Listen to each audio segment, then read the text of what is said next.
Oh, a little higher, a little higher. Okay. Just tiny, tiny, tiny bit. Oh, a little lower. Okay. You got it! My name is Ross Miner. I'm completely blind and I am an accessibility advocate and consultant, and I'm a gamer.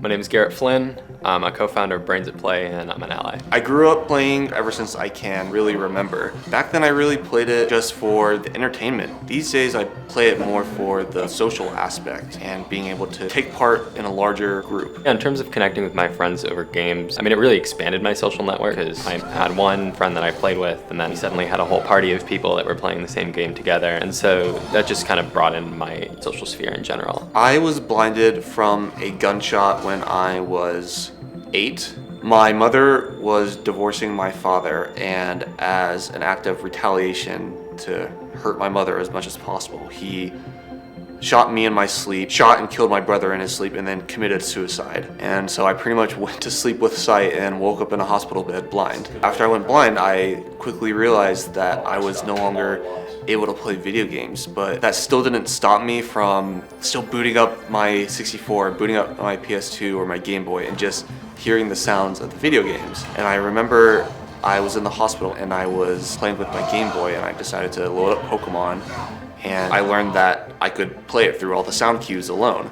It's not impossible for a person with a disability to play video games. The concept of no handicap to me is really interesting because you can take it in two ways. One is that we're trying to minimize the amount of handicap that somebody has experienced. When they have a lack of ability to do something, we want to restore that, and we want to give them the capacity to live and do daily activities. But I mean, the other side that you can see that is there already is no handicap, and to support and foster the strengths that an individual already has. For the past 2 years, I've helped run the BCI Game Jam with the University of Calgary's BCI for Kids program. Something about brain systems that's really interesting is, I mean, we all have a brain. And so the more that we tap into brains as a control system, the more that we can make tools for everybody. It's a really great group that builds brain-controlled games for kids with cerebral palsy. What the intention was there is that you could have 2 of the kids with cerebral palsy play together. And then this year was Minigame Madness. This is using non-invasive electroencephalography or EEG devices, and that allows the kids to really engage meaningfully with the game. They've seen a lot of enjoyment out of the kids just for being able to play with their peers.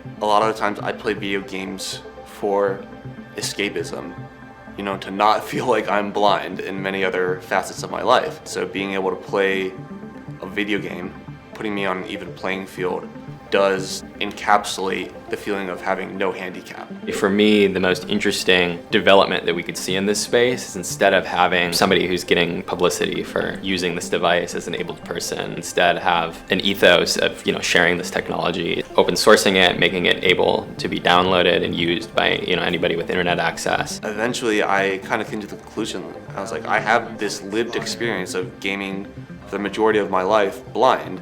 I almost need to become a part of the solution instead of just hoping that something will change. But yeah, a lot of different accessibility mods out there. And if anyone is interested, you can check out the Disabled Gamers subreddit on Reddit. And I have a wiki that I've created with a lot of resources. Alright, no crazy stuff. We got this, bro. Remember, we start doing really good, Whiplash gets mad. We can easily get a Whiplash this time. This is you.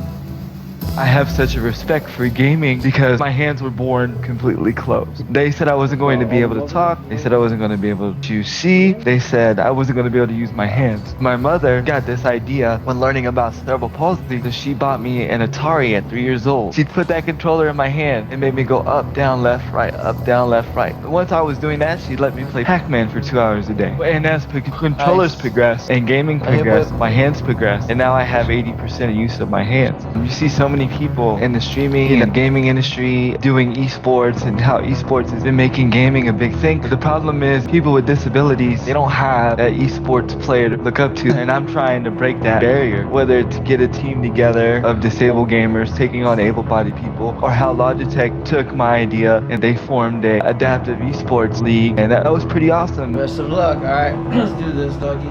I was born with a congenital birth defect where the amniotic bands wrapped around my limbs, preventing development on 9 out of 10 fingers. But gaming was kind of a natural thing. I kind of was just fascinated by it the first time I saw it. I can't really recall what game. It's probably like Mario or something easy, but I have an older sister and then cousins and stuff that played. And eventually by the time I was like 9 or 10, I was just enamored by video games. And then as I became a teenager, that's where video games made a pivotal turning point in my life, just because they're the means of escaping or getting away from reality.